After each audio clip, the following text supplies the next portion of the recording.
नमामि। यस्याङ्घ्रिपङ्कजपरागपरप्रभावात् भूत्वा कृतिकृतिमतां श्रुतिमाचरामि। तं सद्गुरुं सततसर्वसुखं सदग्र्यं वन्दे सदा विमलबोधघनं विचित्रम्। वन्दो गुरुपदकञ्ज कृपासिन्धुनररूपहरि महामोहतमपुञ्ज जासुवचन रविकर्णिकर। मेरा मुझ में कुछ नहीं, जो कुछ है सब तोर। तेरा तुझको सौंपते क्या लगेगा मोर।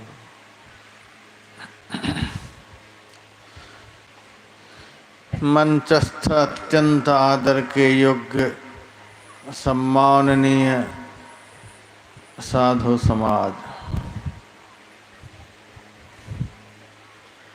मानव जीवन का सबसे महत्वपूर्ण कर्म करने हेतु पधारे हुए सत्संग प्रेमी सज्जन वृंद, माताओं तथा बहनों,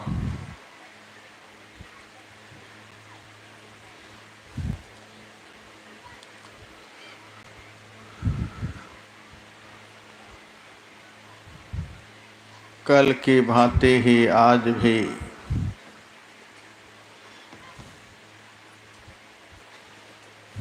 मेरी प्रशंसा में आप लोगों ने बहुत कुछ सुना। मैं समग्र प्रशंसात्मक शब्द प्रसन्नों को परमाराध्य गुरुदेव के चरणों में समर्पित करता हूँ।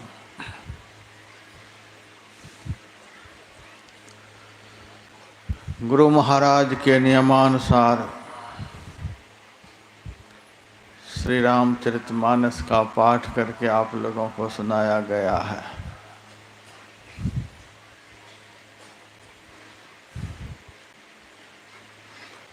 प्रसंग अरण्य कांड का है। संवाद भगवान श्री राम और लक्ष्मण जी का है।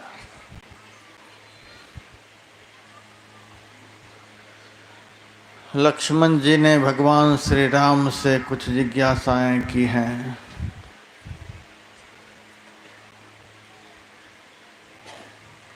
कहु ज्ञान विराग और माया,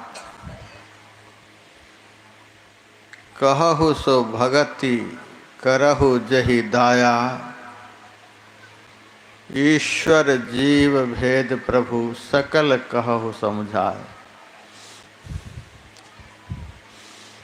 हे भाई, मुझे कृपा करके बतलाइए, ज्ञान किसे कहते हैं, वैराग्य किसे कहते हैं, माया किसे कहते हैं, भक्ति किसे कहते हैं, और जीव तथा पीव में अंतर क्या है, यह भी बताएं।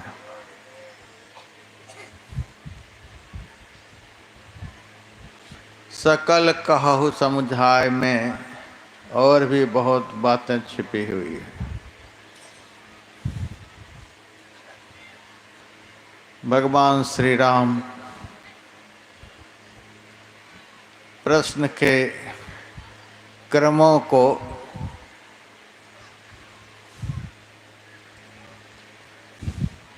व्यतिक्रम करते हुए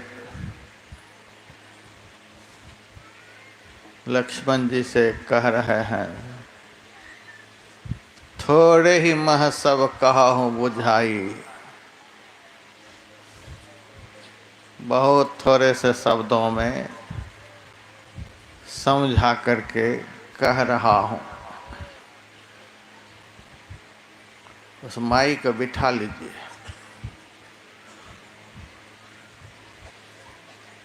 आप लोगों का भी कुछ धर्म बनता है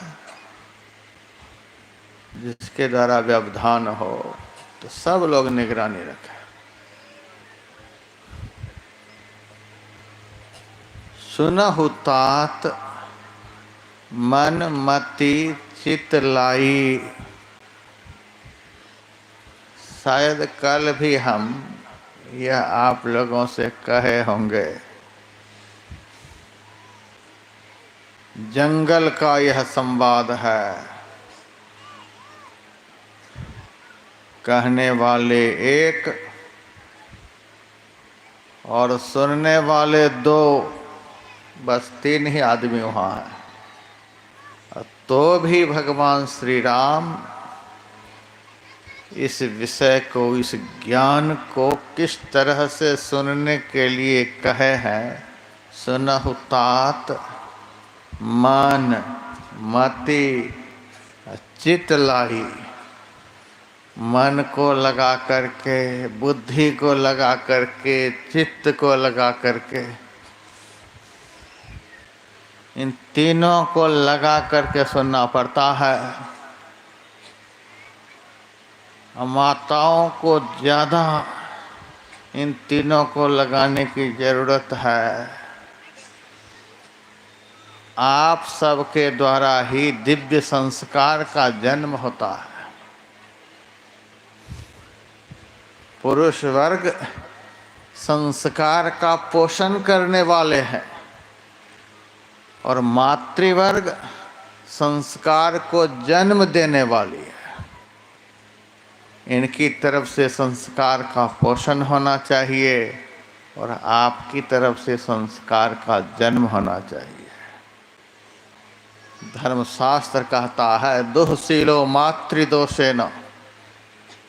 माता के दोष के कारण बच्चे दुश्चरित्र होते हैं।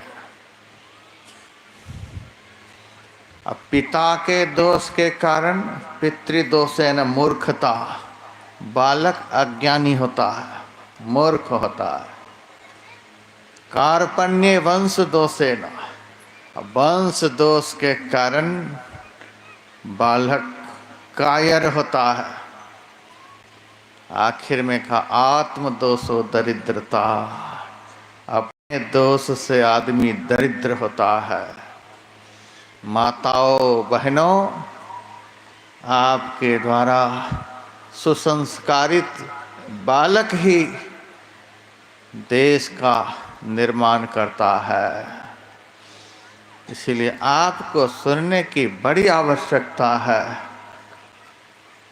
समझने की भी बड़ी आवश्यकता है और जीवन में उतारने की भी बड़ी आवश्यकता है।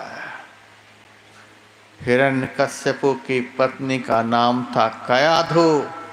उन्होंने नारद जी के उपदेश को मन से सुनी, बुद्धि से उस पर विचार किया, चित्त से उन बातों पर चिंतन किया, तो उनके उदर से प्रहलाद जी का जन्म हुआ। माताओं, आपके उदर से प्रहलाद का जन्म होना चाहिए। आपके उदर से ध्रुव का जन्म होना चाहिए। आपके उदर से छत्रपति शिवाजी के जैसा सूर का जन्म होना चाहिए। पृथ्वीराज चौहान का जन्म होना चाहिए। महाराणा प्रताप का जन्म होना चाहिए। यदि ऐसे संस्कारित बालक आपके उदर से जन्म नहीं लेंगे तो एक दिन यह भारत फिर से इस कदर गुलाम होगा, इसको स्वतंत्र बनाना मुश्किल हो जाएगा। इसीलिए माताओं बहनों, आपके ऊपर मेरा ज़्यादा ध्यान रहता है, क्योंकि संस्कारित बालक आपके उदर से ही उत्पन्न होते हैं। आप लोग पोषण करने वाले हैं। माताएं ऐसे बालक को जन्म दें और पिता यदि ऐसे बालक को सुसंस्कारित नहीं बना सकें तो बात नहीं बनेगी। इसीलिए भगवान श्री राम ने कहा, सुना हो, बड़े लोगों की बातों को सुने, लेकिन कैसे? मन, मति, चित्त, लाई, तीन का संयोग चाहिए श्रोताओं के जीवन में। तीन में से एक भी यदि कम हुआ तो श्रोता नहीं रह जाएगा, बाद में जाकर के सरोता बन जाएगा, केवल काट कुट कर सुपारी को काटने वाला बनेगा।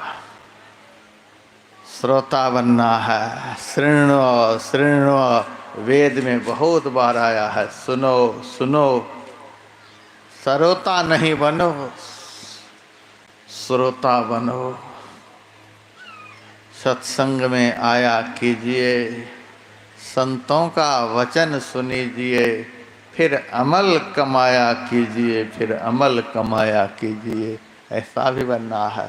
सुनहु तात, किस तरह से मन को लगाकर, मन लगाकर सुनना होता है।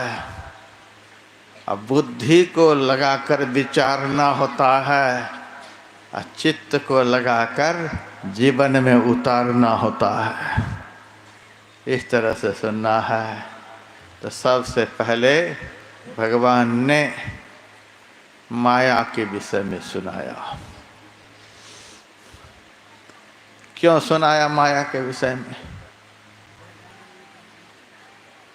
लक्ष्मण जी ने पूछा है, कहो ज्ञान विराग और माया। माया के विषय में कहा। भगवान ने ज्ञान वैराग को पीछे ढकेल दिया और माया को सबसे पहले ले आया। पहले माया के विषय में सुनो, ज्ञान वैराग के विषय में बाद में सुनाऊंगा। क्योंकि जो कुछ है ही नहीं उसी को दुनिया सब कुछ समझ रही है। पहले तो यही हमको समझाना है। माया का क्या अर्थ होता है? बहुत आराम से आप लोग सुनिए, सहज रूप में मैं सुनाना चाहूँगा। ज़्यादा अंग्रेजी, हिंदी, संस्कृत, फारसी झाड़ने की ज़रूरत नहीं है। जो बात आराम से लोग समझ जाए। माया शब्द में बस दो ही अक्षर हैं, माँ और या। माँ का अर्थ होता है जो, और माँ का एक अर्थ नहीं भी होता है। माँ का अर्थ नहीं, या का अर्थ जो होता। माँ का अर्थ नहीं, या का अर्थ जो, अर्थात जो नहीं वही है माया। उसका कोई अस्तित्व नहीं है। तो भगवान ने माया किसको कहा? इस शरीर को। यह शरीर माया है। यह दिखलाई दे रहा है, लेकिन दिखते दिखते ही दिखना बंद हो जाएगा। दिखते दिखते दिखते दिखना बंद हो जाएगा। रोते रोते 100 कल्प तक मर जाएंगे तो भी दोबारा नहीं दिखेगा। देखते देखते ही जो गायब हो जाए उसी को तो माया कहते हैं। और इस शरीर का सरोकार जिस जिस से है, इस शरीर का संबंध जिस जिस से है, वह भी माया ही है। इस शरीर का संबंध बेटा से है, बेटी से है, भाई से है, माता से है, पिता से है, घर से है, मकान से है, दफ्तर से है, नौकरी से है, इलेक्शन से है, बहुत से है। ये सब भी दिखते दिखते ही कब गायब हो जाएंगे पता नहीं। दिखते दिखते गायब हो जाएंगे।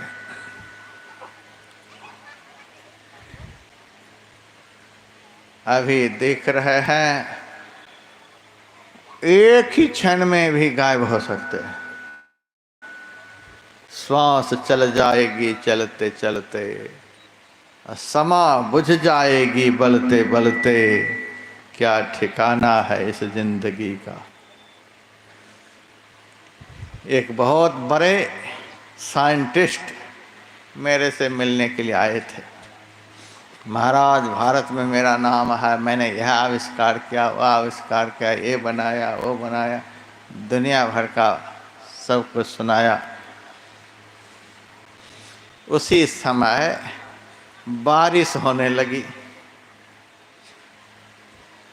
बारिश होने से जमीन पर जल जमा होने लगा। उस जल के ऊपर जब पानी की बूंदें पड़ने लगी तो बुलबुला उठने लगे। बड़ा बड़ा बुलबुला, छोटा छोटा बुलबुला। मैंने उस साइंटिस्ट से कहा, आप तो साइंटिस्ट हैं, आप बताइए यह बुलबुला कब फूटेगा। पानी के ऊपर जब बुलबुला उठ रहा है, बताइए, आप समय निर्धारित करिए कब फूटेगा। महाराज, यह तो मैंने नहीं पढ़ा अब तक, यह कब फूटेगा। वह साइंटिस्ट नहीं बता पाया, समय निर्धारित नहीं कर पाया, यह बुलबुला कब फूटेगा। महाराज का कोई पता नहीं। मैंने कहा, तुमको इसी विद्या का अभिमान है, यह बनाया वह बनाया, लेकिन यह पानी का बुलबुला कब फूटेगा इसका पता नहीं है। तो जैसे इस पानी के बुलबुला कब फूटेगा इसका पता दुनिया के किसी साइंटिस्टों को नहीं, वैसे ही इस शरीर के भीतर जो प्राण है, जिसके कारण शरीर चल फिर रहा है, यह कब छूटेगा इसका भी पता किसी को नहीं। सहजोबाई ने कह दिया, पानी का सा बुलबुला यह तन ऐसा हो। कब छूटेगा पता नहीं, कोई भी नहीं पता बतला सकते। कितने बालक तो माता के पेट से ही लापता जन्म लेते हैं, प्राण नहीं। कितने बाहर आकर के चले जाते हैं, कितने 2-4 साल रहकर चले जाते हैं, कितने 5 साल रहकर चले जाते हैं।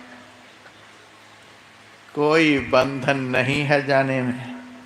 छोटा बुलबुला भी उठता है पानी पर, अब बड़ा बुलबुला भी उठता है। इसी तरह से कोई 90 साल भी रहने वाले हैं, कोई 60 साल रहने वाले, कोई 50 साल, कोई 10 साल, 5 साल। कुछ बुलबुला तो दिखलाई भी नहीं पड़ता है। ऐसा यह शरीर है। इसीलिए इस शरीर को भगवान ने माया कहा। और इस शरीर से जिस जिस शरीर का संबंध है वह भी माया ही है। जैसे हमारा यह शरीर कब छूटेगा पता नहीं, वैसे हमारे बाप का भी शरीर, भाई का भी शरीर कब छूटेगा पता नहीं है। सब लक्ष्मण माया है। ऐसे से प्रेम मत करना। बुद्धि लगा करके इस विषय को समझना है। कभी ऐसे से प्रेम मत करना। एक माई कोलकाता से रोते धोते मेरे पास आई, महाराज महाराज कृपा करो, क्या हो गया, हमारे पतिदेव गुजर गए। मैंने कहा, जब गुजर ही गए तो उसके लिए रोना क्या है। यहाँ यदि रहते, दिखलाई देते, फिर उनके लिए कुछ सोचा जाता। जब गुजर ही गए तो क्या उसके लिए सोचना है। जो सामने है सोचना तो है उसके लिए, सोचना होता है वर्तमान के लिए। यह सुरक्षित रहे। महाराज आपसे प्रार्थना है, अब गुजर गए तो गुजर ही गए। महाराज प्रार्थना यह है कि अगले जन्म में भी पति के रूप में हमें वही मिले, वे ही मिल जाए। मैंने कहा इस जन्म में जो गुजर गए वो अगले जन्म में नहीं गुजरेंगे। आदमी रोने का कितना बड़ा ठिकाना बना लेता है। जो वर्तमान में रुलाया वो भविष्य में भी रुलाएगा।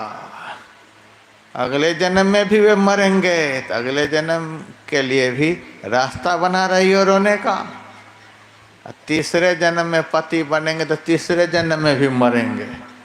मरने वाले से, बदलने वाले से, परिवर्तित होने वाले से, नष्ट होने वाले से प्रेम करोगे तो आंख की आंसू कभी बंद नहीं होगी, सब दिन रोते ही रहोगे। और रोना तो है उसके लिए जो कभी बदलता नहीं, जो कभी बिगड़ता नहीं, जो कभी मरता नहीं, जो न कभी आता है न जाता है, जो शाश्वत शाश्वत स्थिर वेद में कहा गया है। जो शाश्वत है और स्थिर है वह कौन है? उसी को ईश्वर कहते हैं, परमात्मा कहते हैं। सूरदास उस परमात्मा के लिए रोए, निस्दिन बरसत नैन हमारे। मीरा उसी के लिए रोई, दरस बिन दुखन लागे नैन। गुरु महाराज भी रोए, स्वामी विवेकानंद रोए, आचार्य शंकर रोए। संत और संत की सच्ची संतान उस मालिक के लिए रोए हैं। और उस मालिक के लिए रोने वाले सब दिन हंसते रहे। उस प्रभु के लिए जो शाश्वत है, स्थिर है, अपरिवर्तनशील है, उसके लिए जो रोए उनके जीवन में फिर रोना नहीं आया। और मरने मिटने वाले, बदलने बिगड़ने वाले के लिए जो रोए वो सब दिन रोते ही रहे, उनके जीवन में हंसने का दिन नहीं आया।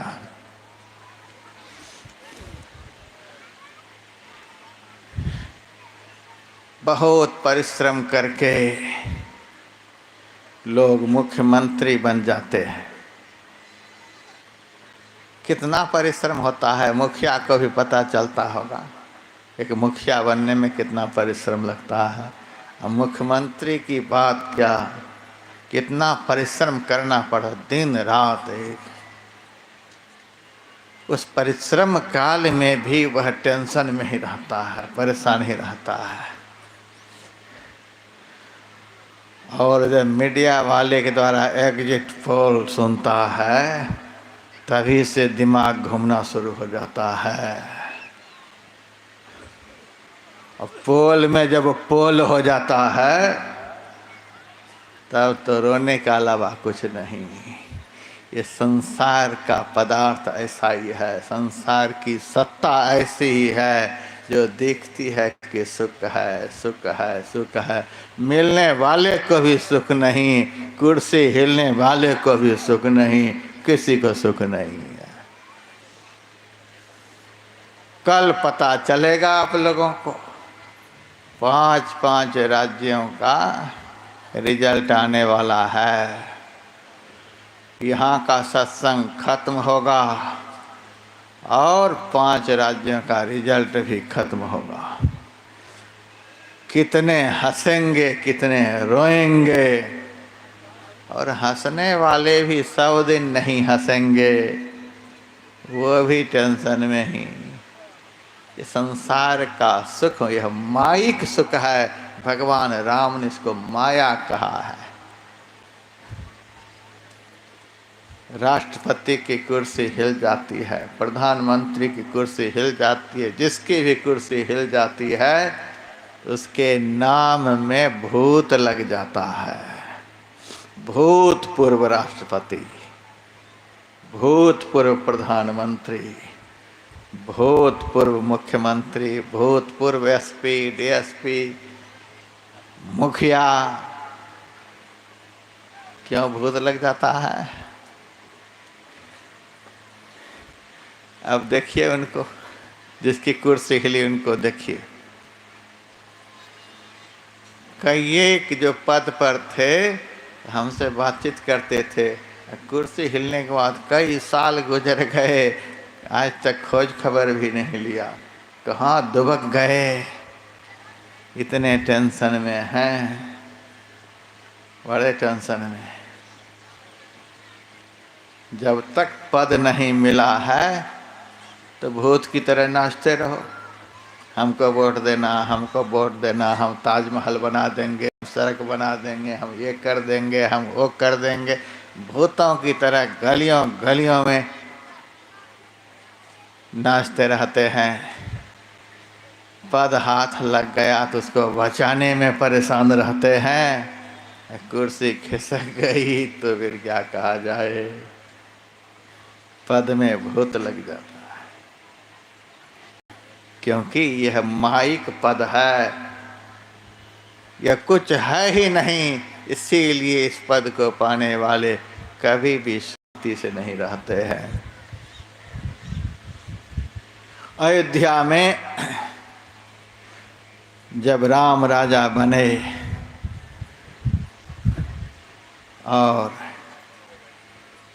पद का विस्तार होने लगा, अयोध्या में पद का विस्तार होने लगा। राम ने मथुरा का पद किसी को दिया,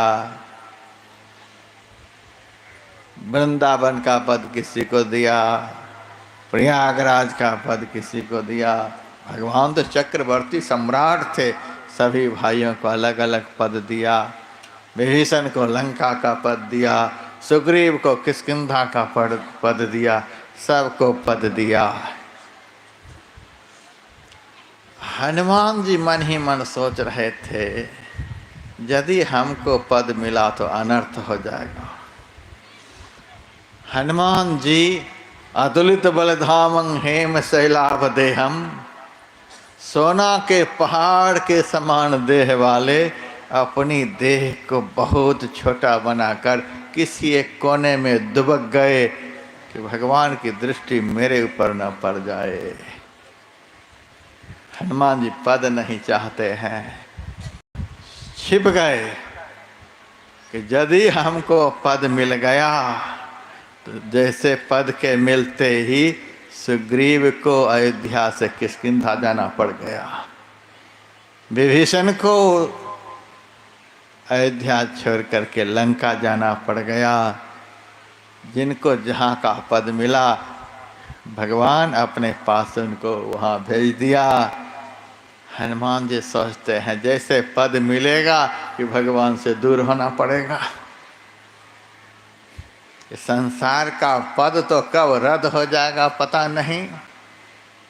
मद तो बहुत तक भांति के ताहि न जाने कोई, तन मद मन मद जाति मद माया मद सब लोय, विद्या मद और गुनह मद राज मद उन्मद, इतने मद को रद्द करे तब पावे अनहद।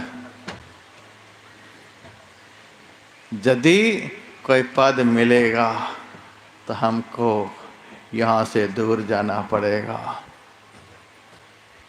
हमें भगवान के पद से दूर नहीं होना है। पद देते गए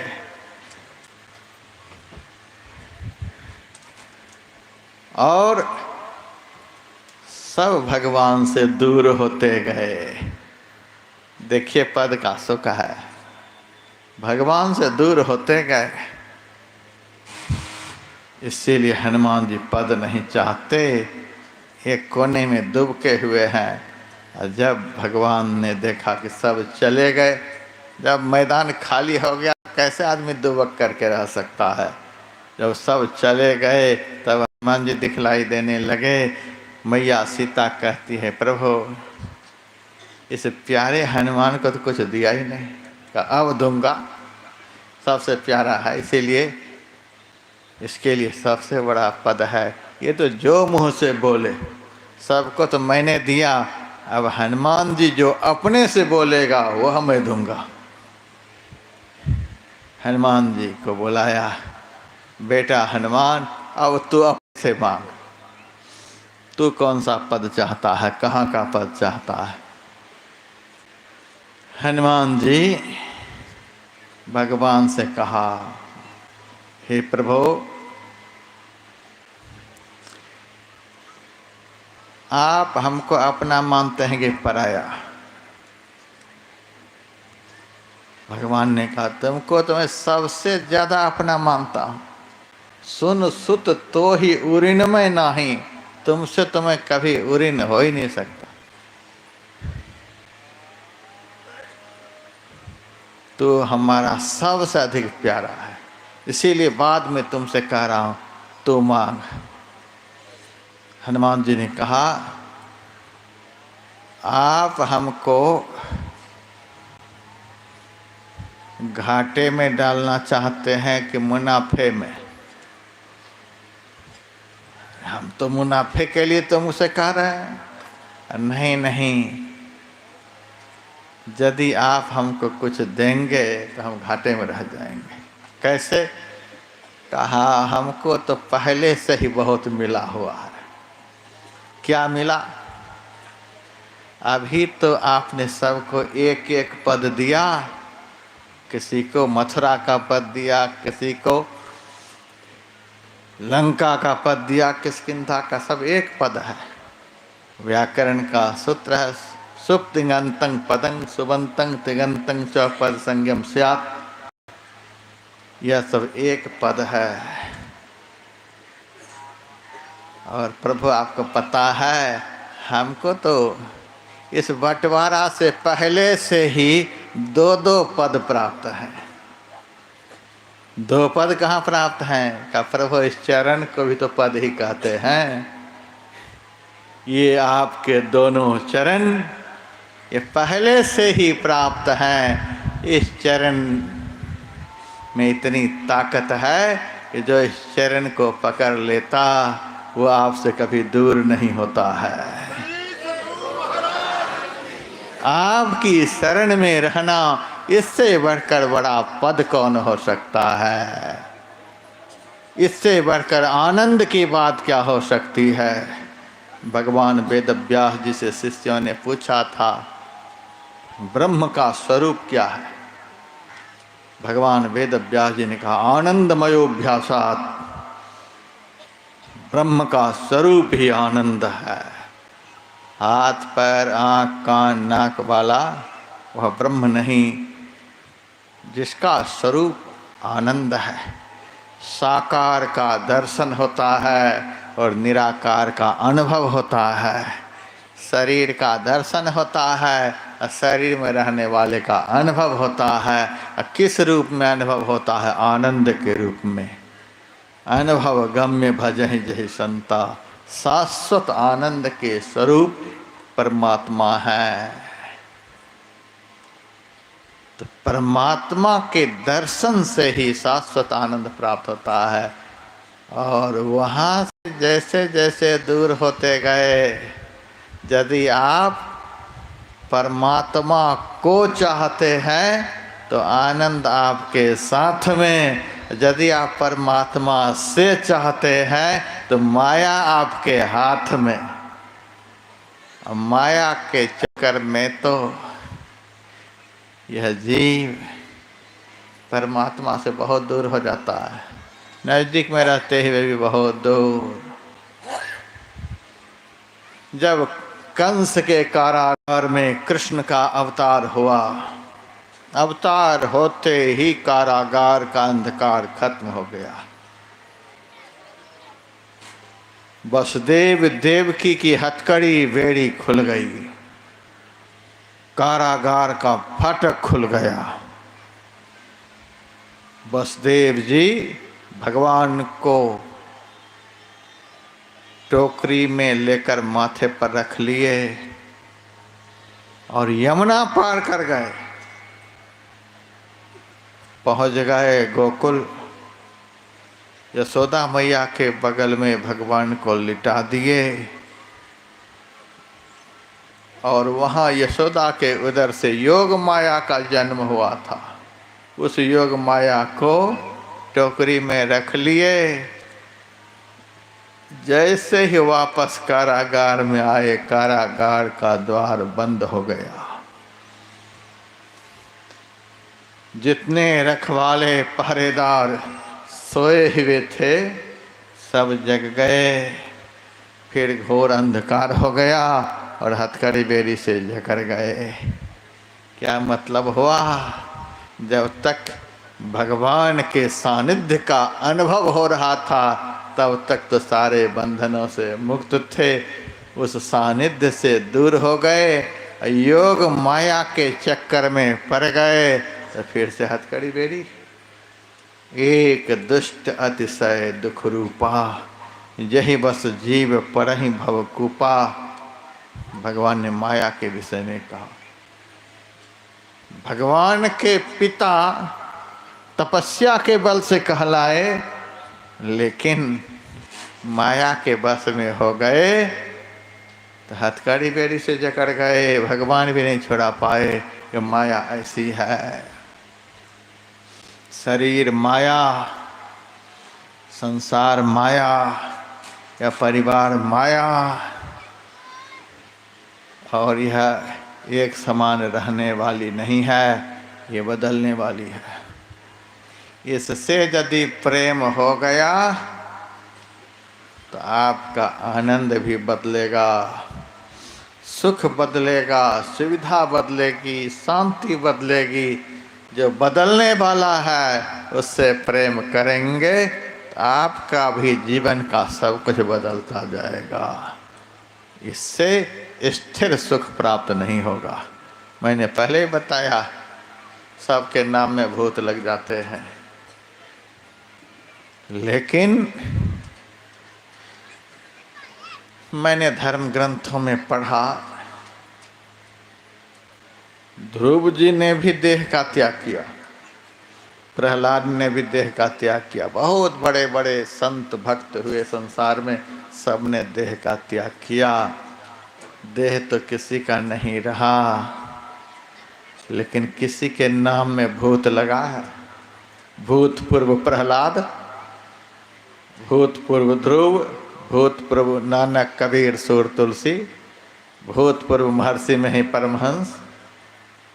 नहीं नहीं, जो भजन के द्वारा शाश्वत और स्थिर ब्रह्म पद को प्राप्त कर लेता है, शरीर रहे चाहे नहीं रहे, वह सब दिन के लिए अमर हो जाता है।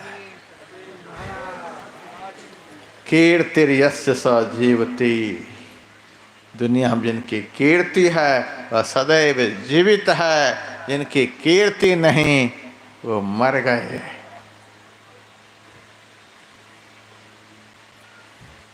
तो आप लोग इन बातों को समझें कि प्रेम हम किन से करें, जो बदलता नहीं, बिगड़ता नहीं, नष्ट होता नहीं, जो सदैव एक समान रहता है। क्या ऐसा शरीर हो सकता है? क्या ऐसा संसार हो सकता है? संसार संसार लोग बोलते हैं, संसार में आ गए। संसार का क्या मतलब होता है? समं चरोति इति संसार, जो बराबर चलता रहे, बदलता रहे, बिगड़ता रहे, नष्ट होता रहे, उसी का नाम तो संसार है। संसार का अपभ्रंश है संस्कृति। संस्कृति का अर्थ होता है संसरण, संसरण का अर्थ होता है फिसलन। फिसलना नीचे की तरफ होता है, चढ़ना ऊपर की तरफ होता है, ऊर्ध्वगमन ऊपर की तरफ, अब फिसलन नीचे की तरफ। संसार उसको कहते हैं जो वृत्ति को नीचे की तरफ ले जाते जाते जाते कहाँ लेकर के चला जाएगा पता नहीं। एक दिन कहाँ चले जाएंगे नामो निशान नहीं रह जाएगा। भगवान श्री राम ने लक्ष्मण जी से कहा, लक्ष्मण, यह संसार, यह शरीर, इस शरीर से सरोकार रखने वाले जितने संबंधी हैं सब माया है। अब मेरा प्रवचन सुन करके आप लोग घर में जाकर झगड़ा न शुरू कर देंगे। महाराज ने कहा सब माया है, सब झूठा है, इससे प्रेम नहीं करना, निकलो घर खाली करो। ऐसे नहीं होता है। सबसे रसिए, सबसे बसिए, सबकी सुनिए बोल, हाँ जी कहते रहिए, रहिए अपनी ओर। हाँ में हाँ मिलाते, बहुत बढ़िया, बहुत बढ़िया, बहुत बढ़िया। अब भीतर से सावधान रहिए कि बहुत घटिया, मुँह से बहुत बढ़िया, भीतर से बहुत घटिया। ये सबको हम जानते हैं, सब जाने वाले, सब रुलाने वाले, सब एक दिन परेशान करने वाले। अब क्या हम लोगों को बता। लोग बेटा के लिए तो आशीर्वाद मांगने के लिए आ जाते, महाराज बेटा दे दो। चलो भाई ले जाओ, ले जाओ बेटा। जैसे ही वह पेट में आता है वैसे ही दुख बढ़ना शुरू हो जाता है। शरीर जैसा पहले लगता था वैसा बाद में लगता है। कैसा बेढंग का लगता है, देखने में भी अच्छा नहीं। बेढंग शरीर, पेट में भारीपन, कब पेट दुखेगा, बच्चा पेट में टेढ़ा हो गया तो परेशानी, उसको जॉन्डिस भीतर में हो गया तो परेशानी, कुछ ना कुछ तो होते ही रहता है। 9 महीने तक तो कुछ ना कुछ उस माता को होते ही रहता है। लेकिन माया मोहित जीव दुख को ही सुख समझकर उसको ढोते रहता है। जो पेट में आने से पहले से ही दुख देने लग गया वो बाहर निकलकर सुख देगा। लेकिन क्या कहा जाए, लोगों को 100 घुसा खाए तमाशा घुस के देखे। बाहर जब निकलता है तब देखो, जब वह रोता है तो माता को दुख होता है, स्कूल चला जाता है तो माता को दुख होता है, बात नहीं सुनता है तो माता को दुख होता है, कितना दुख होता है। और जब शादी होने के बाद पत्नी के साथ चूल्हा अलग कर लेता है तब दुख होता है। चूल्हा अलग होने पर भी यदि माता पिता को देखता है कुछ खुशहाली है तब मुंह में थप्पड़ मारता है, तब दिमाग ठिकाने आ जाता है। तो भी यदि संतोष नहीं, उस बेटे में मोह करके मर गए तो मरने पर भी कपाल क्रिया करता है। मरने के बाद भी कपाल क्रिया। एक माई जरमुंडी माई थी, 2 दिन पहले की बात है। महाराज पतिदेव गुजर गए, 2 ही लड़का खूब प्यार से पाले पोसे, नौजवान हो गया, दोनों की शादी हो गई। बाबा इस कदर पीटते हैं, इतने मारते हैं, इतने परेशान करते हैं। इतना रो रही थी। मैंने कहा इतना कष्ट दे रहे हैं? कहा बड़ा कष्ट बाबा, कष्ट बाबा। उसी के लिए आशीर्वाद। अब क्या करें? जब नहीं हो रहा था तब रो रही थी, और हो करके जब रुलाने लग गया तब फिर बाबा आशीर्वाद दे दो, बाबा आशीर्वाद दे दो। इस संसारी लोगों के चक्कर में तो महात्मा का भी दिमाग खराब हो जाता है। नहीं हुआ तो रोना, हो गया तो रोना, बिछड़ गया तो रोना, तो सारे जीवन रोना रोना। और उसी के लिए बाबा आशीर्वाद दे दो। हमने कह दिया बहुत दुख दे रहे हैं। हाँ बाबा बहुत दुख। हरिद्वार तो यहाँ से दूर है, जरमुंडी से हरिद्वार दूर है, लेकिन बुढ़वा कुरा आश्रम तो नज़दीक है। देवघर हंसडीहा के बीच में, किसी से पूछना भी नहीं पड़ेगा, नेशनल हाईवे पर है, नज़दीक में है। उस आश्रम में आ जाओ, भोजन फ्री, दवाई फ्री, कपड़े फ्री, कमरे फ्री, मरने के बाद वैकुंठ फ्री। रहो आकर के। इस मैदान में भी यदि ऐसे लोग हों तो वैकुंठ तक फ्री। आ जाओ।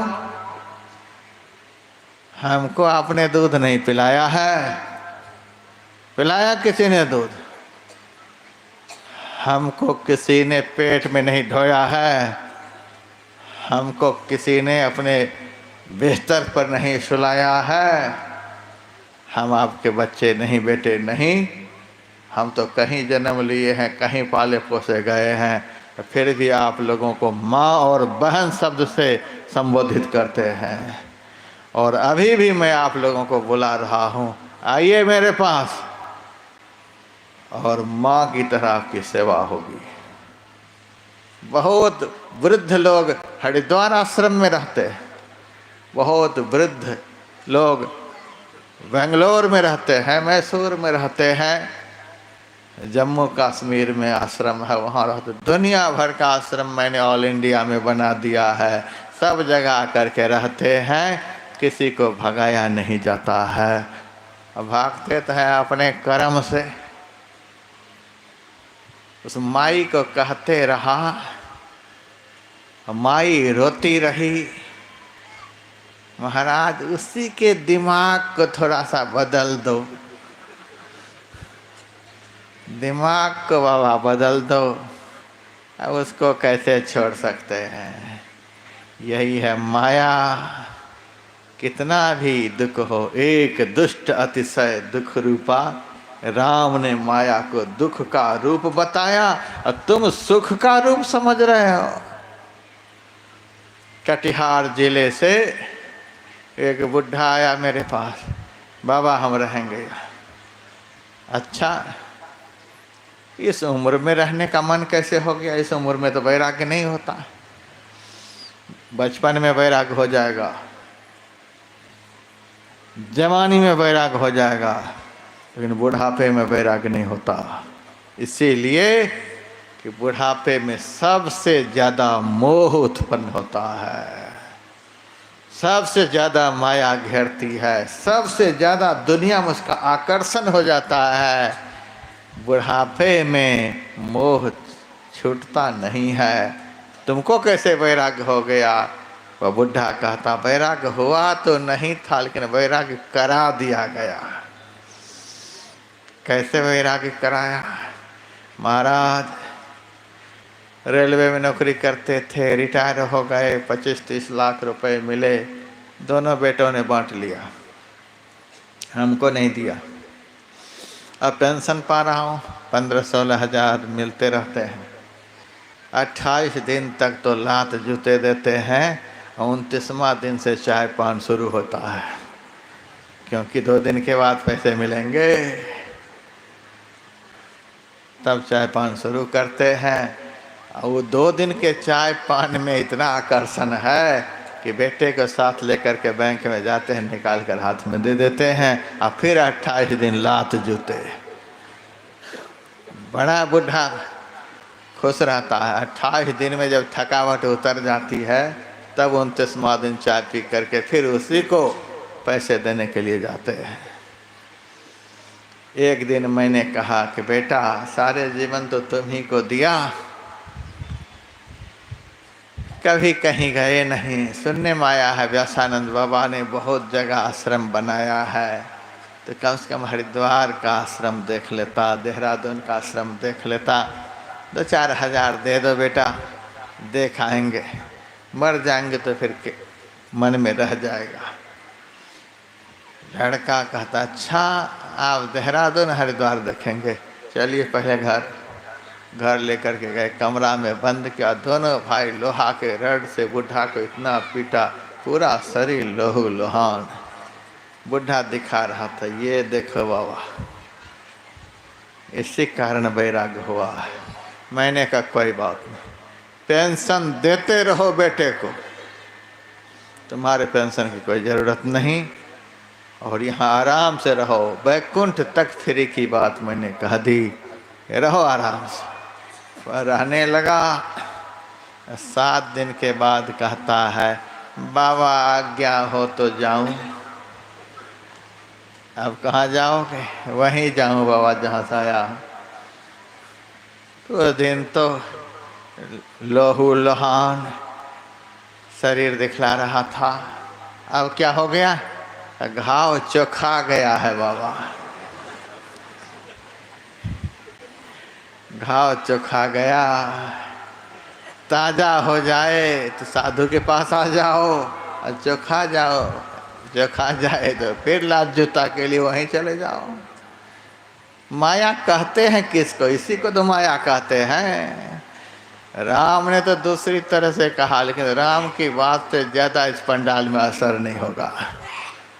इसको माया कहते हैं, चोखा गया को। फिर जाओ वहीं पर, फिर जाओ वहीं पर। देखिए राजपुरा वाले दाल खिला रहे हैं, भात खिला रहे हैं, तरकारी खिला रहे हैं, पूरे गांव के लोग लगे पड़े हैं आपको खिलाने में। बेचारे सत्संग भी नहीं सुन पा रहे हैं, सब लोग आपके लिए लगे पड़े हैं। और फिर भी कल शाम को हमारे कहने पर भी कोई रुकने वाले नहीं, सब वहीं जाएंगे गाँव ताज़ा करवाने के लिए। सब गाँव ताज़ा करवाने के लिए जितने कबूतर कबूतरी सब हैं, सब उड़ उड़ करके वहीं पहुंच जाएंगे। राम ने इसी को माया कहा। जो दुख दे रहा है, जो कष्ट दे रहा है, जो पीड़ा दे रहा है, जो रुला रहा है, जो तड़पा रहा है, जो अंत में दुर्गति में भी भेज रहा है, उसी से प्रेम का होना यही माया है। गुरु महाराज ने आज तक किसी को रुलाया, किसी को तड़पाया, किसी को दुख दिया? सारे जीवन गुरु महाराज समाज को आनंद दिया। और जो गुरु महाराज के बताए रास्ते पर चले, मरने के बाद भी वे आनंद में ही गए हैं। जिनकी शरण से आनंद प्राप्त होता है, जिनके भजन से आनंद प्राप्त होता है, उनसे प्रेम नहीं करना, इसी को माया कहते हैं। भगवान ने माया के विषय में बहुत कुछ कहा, कितना सुनाऊं आप लोगों को। चलिए अब थोड़ा सा ज्ञान के विषय में सुनिए। माया के विषय में सुना दिया, माया किसको कहते हैं। अब राम ने कहा, ज्ञान मान जह एकौ नाही, देख ब्रह्म समान सब माही। लक्ष्मण अब ज्ञान के विषय में सुना रहा हूं। एक सब्जेक्ट खत्म हो गया, अब दूसरा है ज्ञान किसको कहते हैं। तो राम ने बड़ा संक्षेप में, बड़ा विलक्षण ढंग से समझाया। ज्ञान मान जहाँ एकौ नाही, ज्ञान उसको कहते हैं जहाँ मान नहीं होता है, एक भी मान नहीं। यहाँ मान का क्या अर्थ होता है? मान का अर्थ होता है माप। मान का बहुत अर्थ होता है, सम्मान भी होता है, आदर भी होता है, बहुत होता है। शब्दाना माने का अर्थ है, शब्द के एक एक शब्द के अनेकों अर्थ होते हैं। हरि का अर्थ ईश्वर भी होता है, परमात्मा भी होता है। हरि का अर्थ शेर भी होता है, हरि का अर्थ सांप भी होता है। तो हरि का भजन करना चाहिए। यदि कोई अर्थ लगा ले कि सांप का भजन करना चाहिए तो कल्याण होगा। शेर का भजन करना चाहिए तो कहाँ किस शब्द का प्रयोग होना चाहिए? इसीलिए कहा, सुनहु तात मन मति चित लाई, शब्दाना माने का अर्थ है। यहाँ मान का अर्थ माप, तौलते हैं ना, 5 kilo, 7 kilo, 10 kilo, 20 kilo, 1 kilo, आधा किलो। यह जो किलो, आधा किलो, 5 किलो, 10 किलो, इसी को मान कहते हैं। कहते हैं जहाँ आधा kilo, 1 kilo, 2 kilo, 5 kilo, 7 kilo का भेद है, वहाँ ज्ञान नहीं है। जहाँ सब बराबर है, आधा किलो, 1 किलो, 5 किलो, 7 किलो नहीं, जहाँ कोई मापदंड नहीं, जहाँ सब एक तौल के हैं, जहाँ सब बराबर हैं, देख ब्रह्म समान सब माही। न गरीब है, न अमीर है, न ब्राह्मण है, न कसाई है, न स्त्री है, न पुरुष है, न बालक है, न वृद्ध है। जहाँ सर्वत्र ब्रह्म ही ब्रह्म का अनुभव होता, ये सब द्वैत प्रपंच का अनुभव नहीं, उसी अवस्था का नाम ज्ञान है। राजा जनक के यहाँ एक बार सुखदेव जी और नारद जी गए। राजा जनक ने बड़ा आदर मान सम्मान किया, दोनों को पलंग पर बिठाए। उसके बाद अपनी पत्नी सुनैना जी से कहा, देवी, इन दोनों महात्माओं में श्रेष्ठ कौन है, बताओ तो। सुनैना कहती, अभी बतलाते हो। महल में गई, 16 श्रृंगार करके आई और दोनों महात्माओं के बीच में जाकर बैठ गई।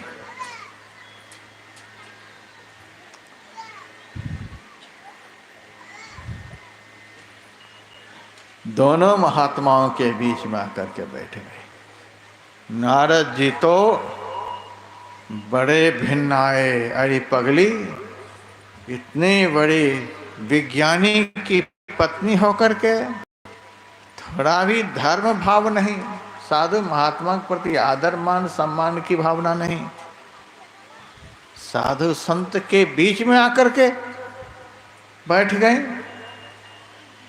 नारी का शरीर सन्यासी के लिए तो सर्वथा त्याज्य होता है। नारी का शरीर, पर नारी का शरीर सन्यासी के लिए सर्वथा त्याज्य होता है। जैसे समुद्र में डूबते हुए को जल्दी से डुबाने के लिए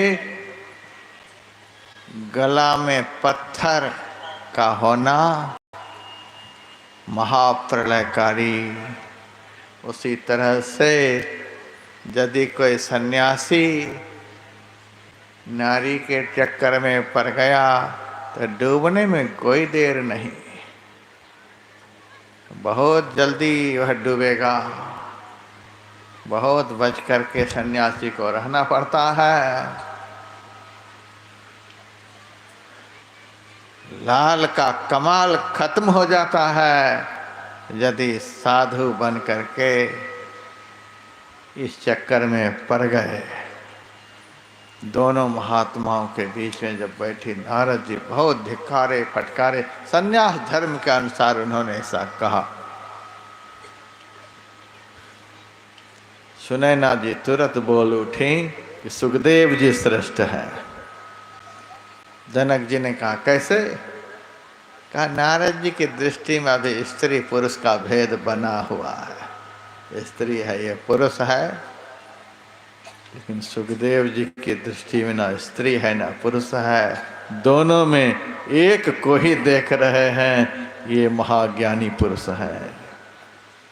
ऐसी ही दृष्टि।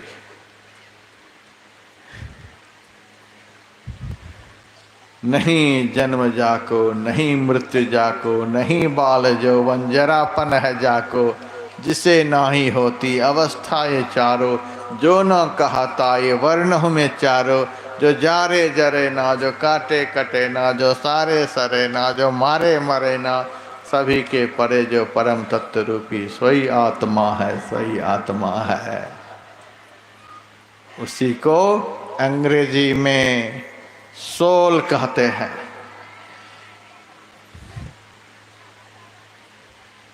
उसमें कोई अंतर नहीं है, सबके अंदर में वही एक है। इसी का नाम ज्ञान है। सब में एक ही ब्रह्म है, इसका नाम ज्ञान है। सब ब्रह्म ही है, इसका नाम विज्ञान है। ज्ञान मान जहाँ एक नहीं, ऊंच नीच बड़ा छोटा गरीब अमीर स्त्री पुरुष कोई भेद नहीं रह गया। निर्भेद दृष्टि जिनको प्राप्त हो गई उसी को ज्ञानी कहते हैं। इसी अवस्था का नाम ज्ञान है। देख ब्रह्म समान सब माही। अब सुनो वैराग्य के विषय में कहता हूँ। वैराग्य किसे कहते हैं? सुनहु तात ते परम विरागी, तृण सम सिद्ध तीन गुण त्यागी। यह वैराग्य की परिभाषा है। वह परम वैराग्यवान है, वह परम वैरागी है। तृण सम सिद्धि, तीन गुण त्यागी। ये दुनिया की चीजों को कौन पूछे? तृण सम सिद्धि, अणिमा महिमा गरिमा लघिमा प्राप्ति प्राकाम ईशित वशित व्याख्या करने का समय अब नहीं रह गया है। एक एक सिद्धि इतनी बलवती है, इतनी ताकत रखने वाली है कि एक भी सिद्धि किसी को प्राप्त हो जाए तो दुनिया में वह डंका बजा सकता है। यहीं पर मैं बोल रहा हूँ, बोलते बोलते मंच पर से गायब हो जाऊं, 1 घंटा के बाद फिर प्रकट हो जाऊं, बिना प्रवचन के ही पूरे झारखंड के लोग यहाँ पहुँच जाएंगे। अरे राम, बाबा तो बड़े कमाल के हैं, देखते देखते गायब हो जाते हैं और फिर प्रकट हो जाते हैं। अणु से अणु हो जाना, और देखते देखते मेरा शरीर पहाड़ के समान बड़ा हो जाए। आप क्या सोचेंगे? सब लोग मोबाइल से सबको सूचना दे देंगे तो गजब का महात्मा हरिद्वार से आया है। देखते देखते पहाड़ के समान बन जाता है, देखते देखते राई के समान बन जाता है। झारखंड को कौन के पूरे भारत जमा हो जाएंगे। एक एक सिद्धि में इतनी ताकत है कि पूरे विश्व को इकट्ठा कर सकती है। इस प्रकार की 8 सिद्धियां हैं। इन 8 सिद्धियों के सामर्थ्य को जो तृण के समान त्याग देते हैं उसको वैरागी कहते हैं। इन सिद्धियों की प्राप्ति से भी परम सिद्धि की प्राप्ति नहीं होती है, परमात्मा की प्राप्ति नहीं होती है। इसीलिए पलटू साहब ने कहा, रिद्धि सिद्धि को देख देता है खाक चलाई, धूल के समान रिद्धि सिद्धि को उड़ा देते हैं। 3 गुण त्यागी। इधर माई कहाँ रही हो? इधर कहाँ? इधर तो मुक्ति का मार्ग है, उधर का रास्ता पकड़ो। बंधन तो उधर है। अब देखिए, उधर बैठ करके माई सत्संग सुन रही है। इधर घूम जाओ, इधर घूमना चाहिए ना। उधर तो आरती के बाद उधर देखना, पता चलेगा उधर देखने का क्या मजा है। अभी हंस लो आरती तक, रोना तो शुरू होगा आरती के बाद। 3 गुण त्यागी। 3 गुण त्यागी का मतलब ब्रह्मा का पद, विष्णु का पद और शिव का पद। ब्रह्मलोक, विष्णुलोक, शिवलोक, इन तीनों लोकों के सुखों को जो तृण के समान त्याग दे उसी को परम वैराग्यवान कहते हैं। ऐसे वैराग्यवान को ही परम पद की प्राप्ति होती है, परम शांति की प्राप्ति होती है, परमात्मा की प्राप्ति होती है। अब आप समझिए, उस परमात्मा को पाने के लिए कितना बड़ा जीवन में त्याग चाहिए। आचार्य शंकर ने विवेक चूड़ामणि में लिखा, अत्यंत वैराग्यवतः समाधि। अत्यंत वैराग्यवान पुरुष को समाधि की अवस्था प्राप्त होती है। अत्यंत वैराग्यवान किसको कहते हैं? जो संसार के विषय सुख को धधकती हुई प्रलयकारिणी अग्नि के समान समझता है। यदि उधर गए तो स्वाहा हो जाएंगे। संसार के विषय सुख को धधकती हुई प्रलयकारिणी अग्नि के तुल्य जो समझता है, उसी को अत्यंत वैराग्यवान कहते हैं। ऐसे जो वैराग्यवान पुरुष हैं, उसी को समाधि की अवस्था प्राप्त होती है। ऐसे नहीं समाधि लग जाती। असमाहितस्यैव दृढ़ प्रबोधः, और उस समाधि की अवस्था में जो ज्ञान होता है, वह ज्ञान स्थिर ज्ञान होता है, दृढ़ ज्ञान होता है। उस अवस्था में जो ज्ञान होता है, वह असली ज्ञान है, वह दृढ़ ज्ञान है। ज्ञान तो अभी भी आप लोगों को हो रहा है, खूब ज्ञान हो रहा है। आरती के बाद घर पहुँचते पहुँचते ये ज्ञान यहीं रह जाएंगे, घर का धंधा शुरू हो जाएगा। बहुत लोग तो यहीं झोला झाड़ देंगे। बहुत लोग तो कहते हैं, वाह वाह, ये सब तो आपकी चीज है, आप अपना संभालो, हम अपना संभालने के लिए जा रहे हैं। बहुत लोग तो यहीं चढ़ा देंगे हमको, आपका सुना सुनाया तदीयम वस्तु गोविंद तुभ्यमेव समर्पये, ये लो समर्पित कर रहा हूँ। बहुत लोग तो यहीं हमको समर्पित कर देंगे। और बहुत लोग धीरे धीरे पंडाल तक पहुँचेंगे। और जब कचरी मुरही की दुकान पर आप लोग पहुँचेंगे, बाजार बड़ा जबरदस्त लगा है चारों तरफ, हम तो देखते आ रहे हैं। यदि यही बाजार संत मत के सत्संग में लगता रहा, तो एक न एक दिन यह सत्संग खिचड़ी फर्रोस हो जाएगा। गुरु महाराज ने जो कहा था, मेरे जाने के बाद संत मत में घोर अंधकार आ जाएगा, वो अंधकार का दिन दिखना शुरू हो गया है। ये बाजार आप लोग देखिए, आधे तो पंडाल में हैं और आधे बाजार में हैं। और उसी बाजार के लोग जब इधर घुसते हैं तो कब घुसते कब निकलने लगते पता नहीं। इसी बाजार के कारण संत मत का सत्संग खिचड़ी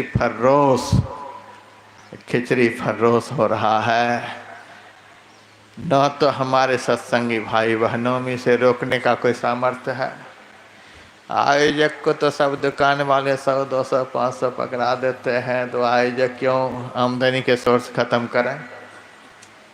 क्यों आयोजक हमारे आमदनी के सोर्स खत्म करें?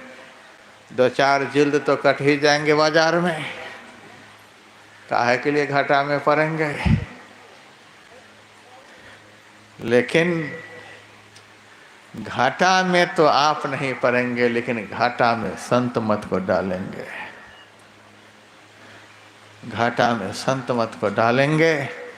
यदि हमारे सत्संगी भाई बहन इस व्यवस्था को नहीं बदलेंगे, तो एक दिन संत मत का दृश्य तो शुरू हो गया है, कसर नहीं है, लेकिन फिर भी बहुत जल्दी खत्म करने के लिए तैयार हैं तो कर लेंगे।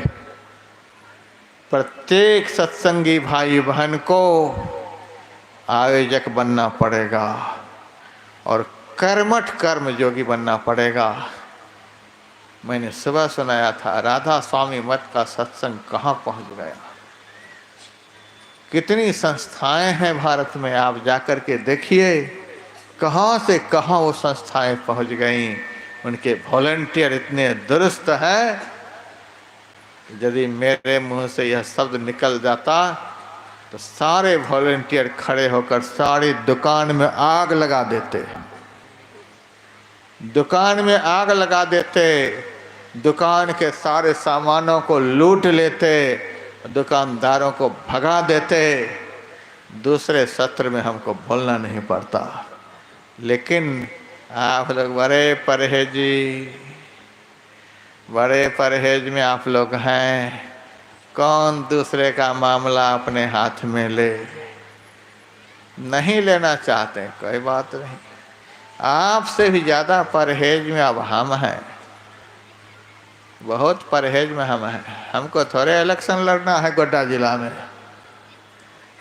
उस गांव में जाओ, उस गांव में जाओ और आयोजक को खुशामद करते फिरो कि हमारा प्रोग्राम कराओ, हमारा प्रोग्राम कराओ, हमारा कराओ। हमको तो पीठ पर भूख है। हमारा प्रचार क्षेत्र तो इतना लंबा चौड़ा है कि हवाई जहाज से भी मैं घूमता हूँ तो भी सारे कार्यक्रमों को अटेंड नहीं कर पाता हूँ। मेरे सारे कार्यक्रम अदर स्टेट में हवाई जहाज से। ट्रेन से जाएंगे तो उतना समय कवर नहीं कर पाएंगे। इस शहर से उस शहर, उस शहर से उस शहर में हमारे पास समय कहाँ है?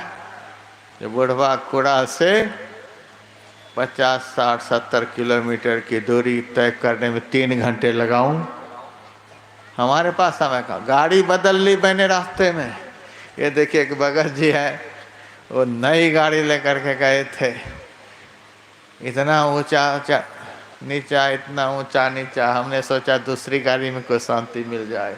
दूसरी गाड़ी में बैठे, उससे भी भारी मुसीबत। जैसे तैसे पहुँचे। एक बार बेचारे लेकर के स्टेज तक लाए।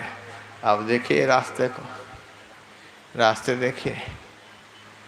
एक बार रोलर चला दिए होते तो आराम से गाड़ी आ जाती, लेकिन नहीं, इतने व्यस्त है महाराज जी, क्या कहा जाए। उस गाड़ी से बढ़िया हमको पैदल आना जाना हो रहा है। पैदल आने जाने में ज़्यादा अच्छा लग रहा है। कम से कम अपने पैर से तो टीले को पार कर जाते हैं, गाड़ी कैसे पार करेगी? यही सब है। परहेज करिए आप लोग। हम तो अपने परहेज में हैं, हाथ जोड़ने के लिए आए हैं।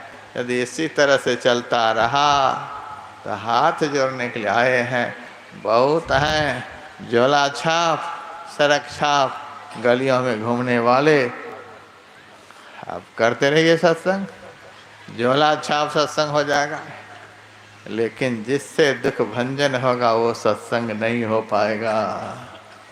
समाज जिससे कुछ सीख पाएगा, समझ पाएगा, सही दिशा में चल पाएगा, वह सत्संग नहीं हो पाएगा। झोला छाप सत्संग सुनिए, 5-5 मिनट, 5-5 मिनट, 5-5 मिनट, ये झोला छाप, ये झोला साहब खिचड़ी फर्रो सत्संग।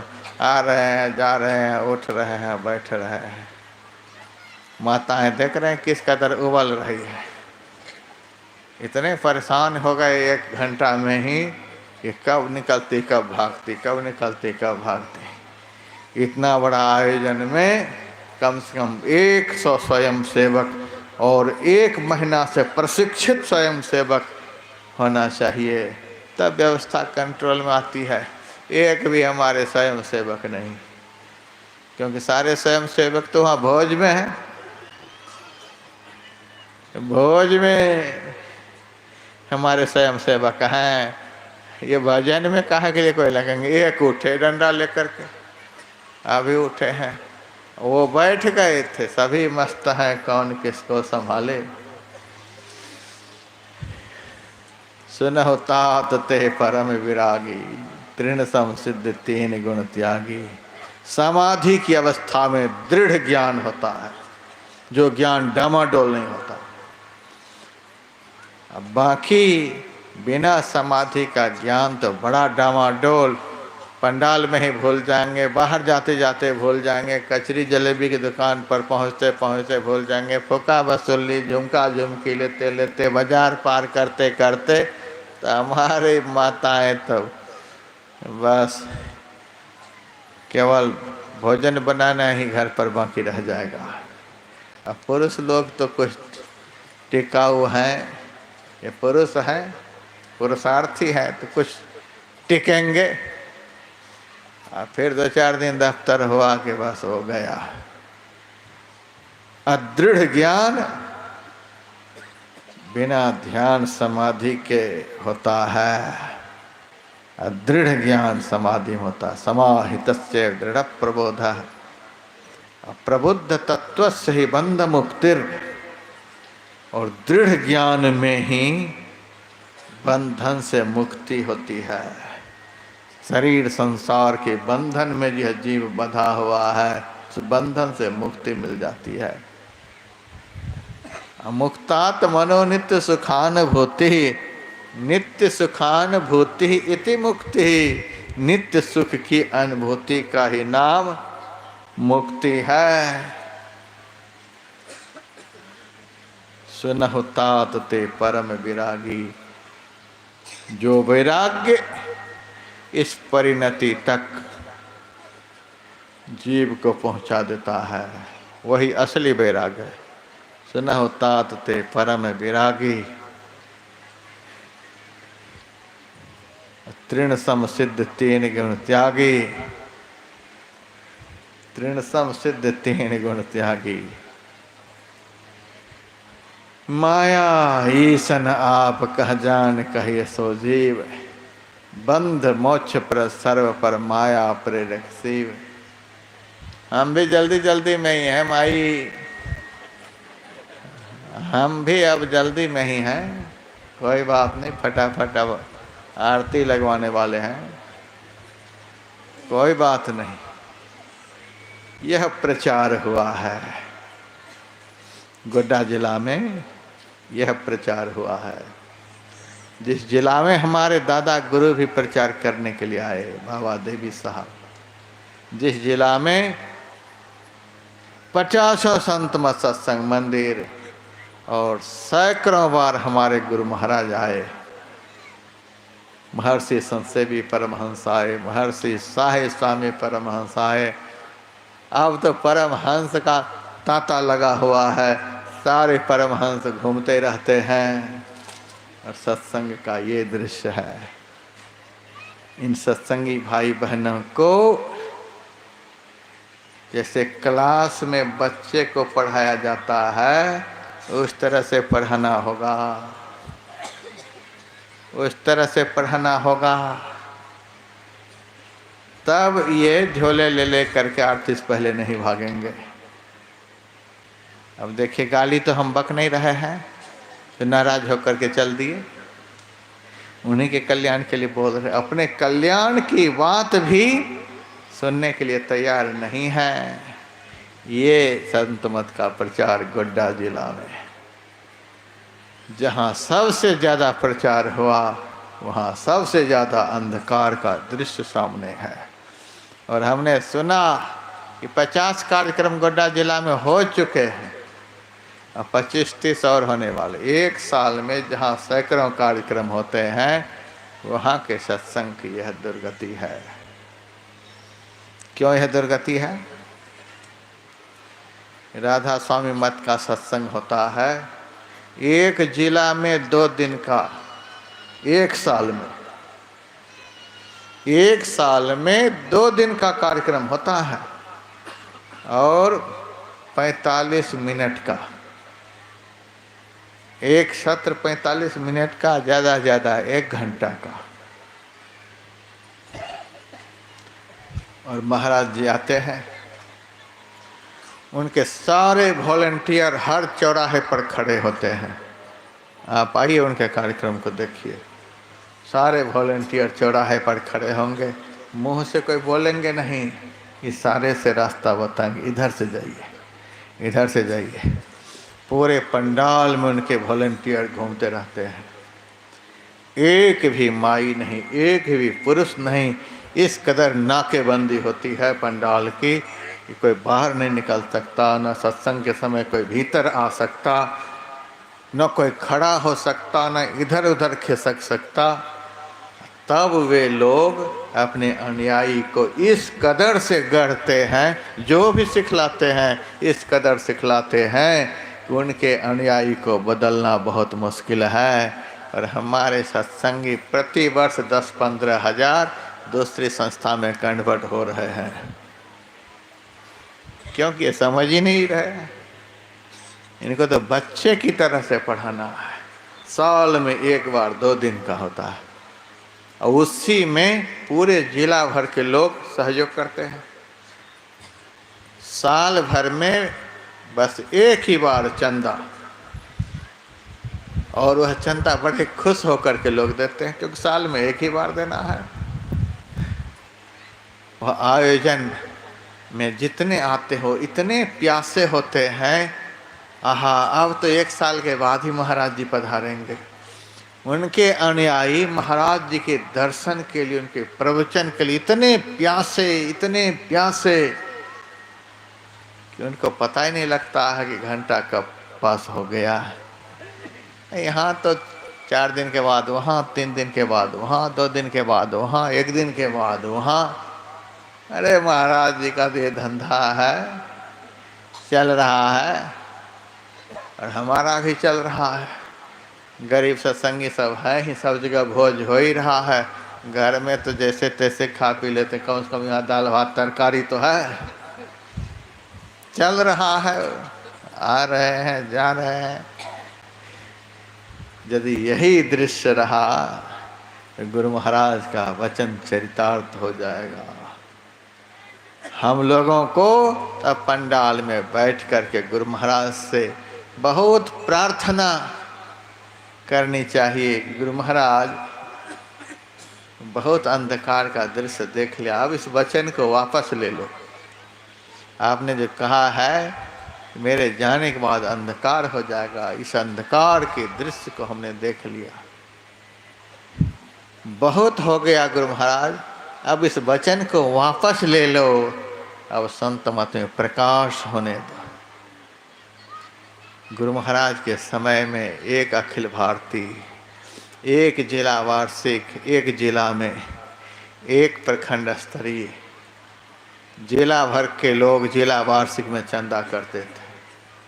गोड्डा जिला में, गोड्डा जिला का वार्षिक तो गोड्डा जिला भर ही वो चंदा कर सकता, दुमका में नहीं जाएगा, साहबगंज में नहीं जाएगा। अब तो प्रखंड स्तरीय में भी पूरा भारत चंदा, पूरा भारत चंदा। कितना अधिक चंदा करो और कितना बचा लो और कितना आपस में बांट कूट करके खा लो, और यह रूपरेखा है। गुरु महाराज से प्रार्थना करें, गुरु महाराज इस संस्था का बचा लो, प्रार्थना करें। अब 10 अखिल भारतीय, 10 प्रखंड स्तरीय, जिला वही, आदमी वही। बहुत लोग अब हमसे कहने लगे अब नहीं रहेंगे इस मत में। का क्यों? चंदा देते देते हालत खराब है। ये महात्मा सब बैंक भरते भरते परेशान हैं, गृहस्थ देते देते परेशान है, दोनों परेशान है बाबा। अब जा रहे हैं हम दूसरे मत में। भाइयों बहनों, बचा लो, अब बचा लो, बचा लो। आप देख रहे हैं पंडाल के दृश्य, पंडाल के चारों तरफ के दृश्य, किस कदर बच्चे वहाँ कूद रहे हैं। देखिए कूदने वाली मशीनें कितनी लगी हुई है। खूब हमारे आज ये खुश हैं, खूब जबरदस्त मेला जमा है, खूब खुश है। क्या कहा जाए, कोई बात नहीं। दृढ़ प्रबोधा, यह सत्संग एक दिन देख लीजिएगा, कल आप लोग देखिएगा। आज तो बीच वाला दिन है, कल देखिएगा। इस समय तक मैं बोलता रहूँगा और सब खिसकते खिसकते पंडाल अपने खाली हो जाता है, बिना कहे मैदान खाली हो जाएगा। और हमको जबरदस्ती प्रवचन रोकना पड़ जाता है। अदर स्टेट में तो 3-3 घंटे में बोलता हूँ, 5 साल के बच्चे भी उठकर खड़े नहीं होते। 3 घंटे में बच्चे नहीं खड़े होते, ये बुढ़ा को कौन कहे। यदि कोई भूल चूक से खड़ा भी हो जाए तो बगल वाले हाथ पकड़ के बिठा लेते हैं, लेकिन यहाँ नहीं बिठा सकते किसी को, कोई नहीं बिठाएंगे। हर हालत में बड़े परहेज में सब हैं। दृढ़ प्रबोध। अब तो एक दो हाथ जल्दी से सुना देता हूँ। माया ईसन आप कह जान कहिए सो जीव, बंद मोक्ष प्रद सर्व पर माया प्रेरक शिव। जो माया को नहीं जानता, ईश्वर को नहीं जानता, अपने आप को भी नहीं जानता, अपने घर मकान को नहीं जानता, किस रास्ते से हम आए हैं उस रास्ते को नहीं जानता, ऐसे अनजान को ही जीव कहते हैं। हरिद्वार में एक आदमी आया मेरे पास, महाराज ये फोटो देखो। मैंने कहा क्या देखेंगे फोटो में? तो मेरा लड़का है महाराज। तो क्या मतलब हुआ? 6 महीने से यह लड़का गायब हो गया है, खो गया है। तो मैंने कहा तो मैं क्या करूं? आप साधु महात्मा जगह जगह घूमते हैं, महाराज कहीं यह लड़का मिल जाए तो आप हमें फ़ोन कर देंगे, या फ़ोन नंबर है, उचित इनाम दिया जाएगा।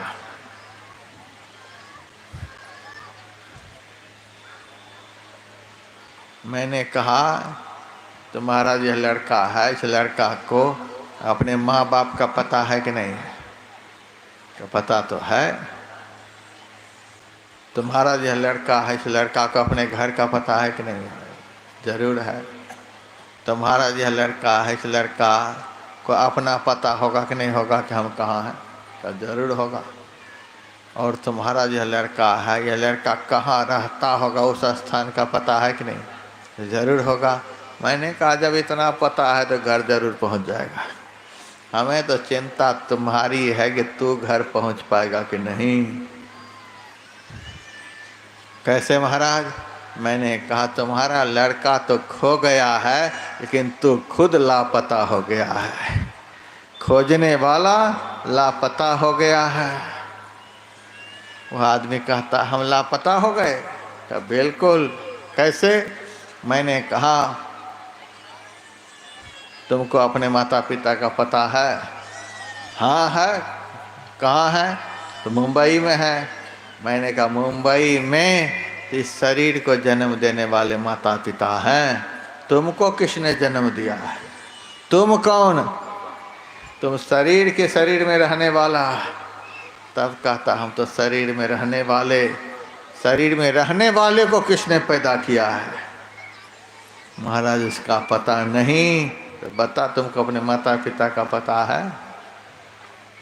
शायद पंडाल में भी पता नहीं होगा। भले कह देंगे परमात्मा है, लेकिन आज तक देखे, अनुभव किए कभी? फिर मैंने कहा तुम्हारा घर कहाँ है? मुंबई में। कितने साल से उस घर में रह रहे हो? जब से जन्म हुआ है तभी से। मैंने कहा जन्म से पहले? जन्म से पहले किस घर में? पता नहीं। हम दुनिया में किस घर से चलकर आए हैं, है किसी को पता? बिल्कुल पता नहीं।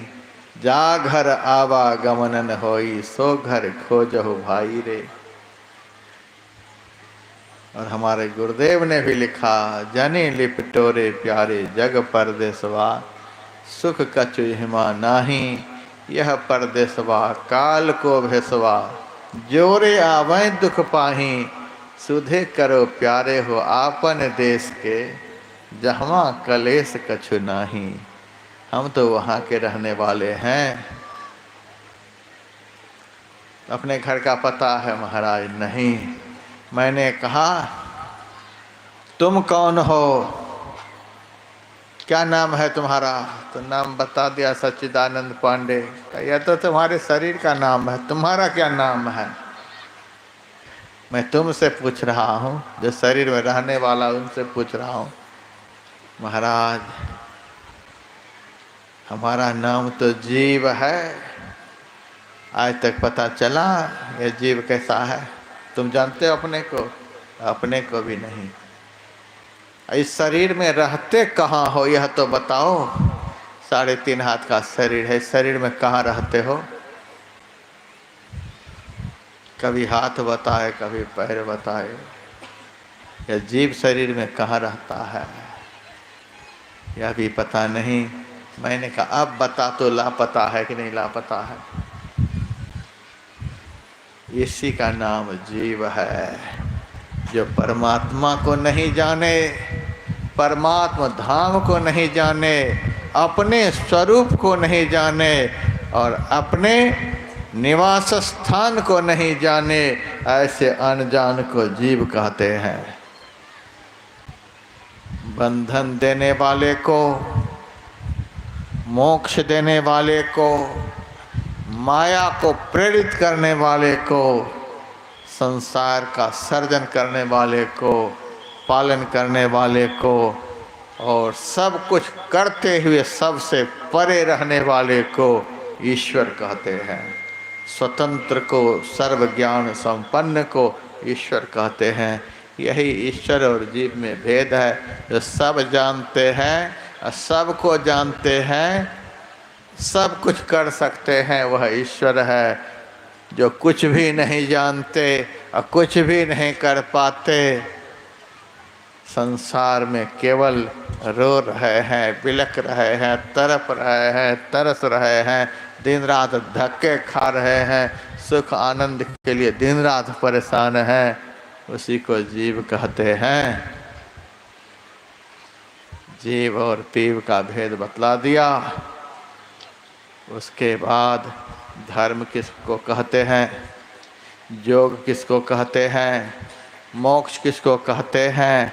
जिस भक्ति से भगवान बहुत जल्दी प्रसन्न होते हैं, वह भक्ति किसको कहते हैं। वह कल आप भी भागम भाग में रहेंगे और हम भी मंच पर भागम भाग में रहेंगे। आप आराम से बैठे रहेंगे तो आराम से इन सब विषयों को सुना देंगे, और भागम भाग में रहेंगे तो हमको भगाने के लिए भी बहुत आता है। 3 घंटे की बात को 3 मिनट में भी हमको ख़त्म करने के लिए आता है, और 3 मिनट की बात को 3 दिन में भी ख़त्म करने के लिए आता है। जैसा श्रोता वैसा वक्ता। यदि आप लोग आराम से आरती तक बैठे रहेंगे तो हम आराम से सुना देंगे। अब भागम भाग में तो हम भी भागम भाग में। अब कल देखा जाएगा। आरती करने का विचार है, 5 मिनट लग जाएगा। गुरु महाराज की आरती है, व्यासानंद की आरती नहीं। व्यासानंद की आरती नहीं। जय व्यासानंद बाबा, आरती संग सदगुरु के कीजिए। गुरु महाराज की आरती है, फुर्सत 5 मिनट। मान जाओ माताएं, मान जाओ, 5 मिनट में घर खिसक नहीं जाएगा।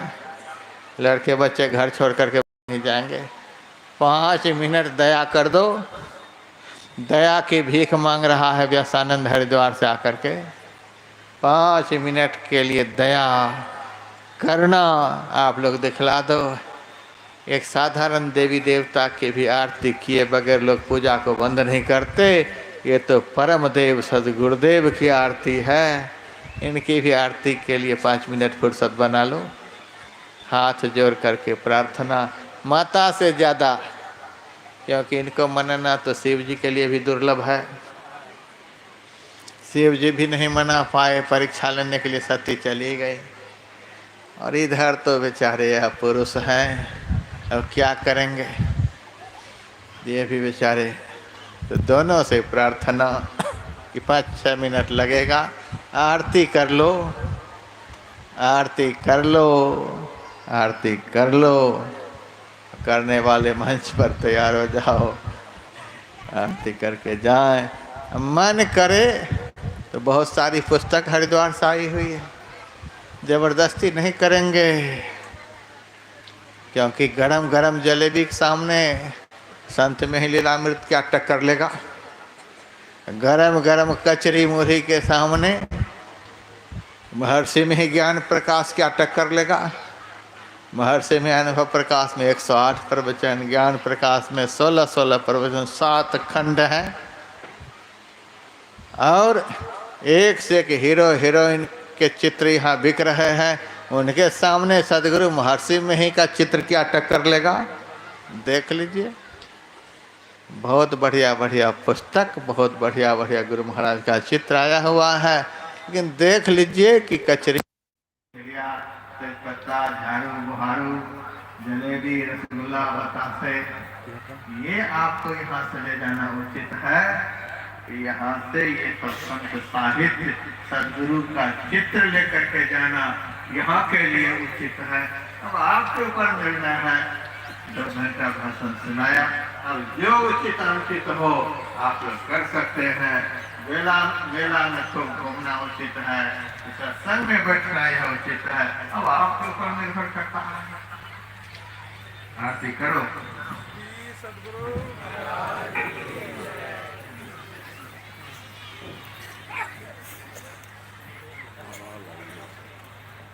अरे लाइन तो इसमें है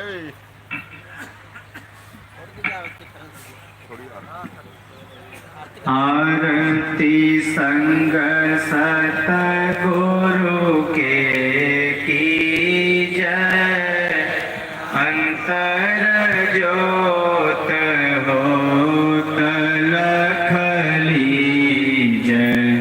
पाँच तत्व तन अग्नि जराए, दीपक चास प्रकाश करीजय। गगन थाल रवि शशि फल फूला, मूल कपूर कलश धर दीजय। अक्षत नभ तारे मुक्ताहल, पोहप मालहिया हार गुहीजय। शीत पान मिष्टान मिठाई, चंदन धूप दीप सब चीजें। झलक झांझ मन मीन मजीरा, मधुर मधुर ध्वनि मृदंग सुनीजय। सर्व सुगंध ओरी चली आकाशा, मधुकर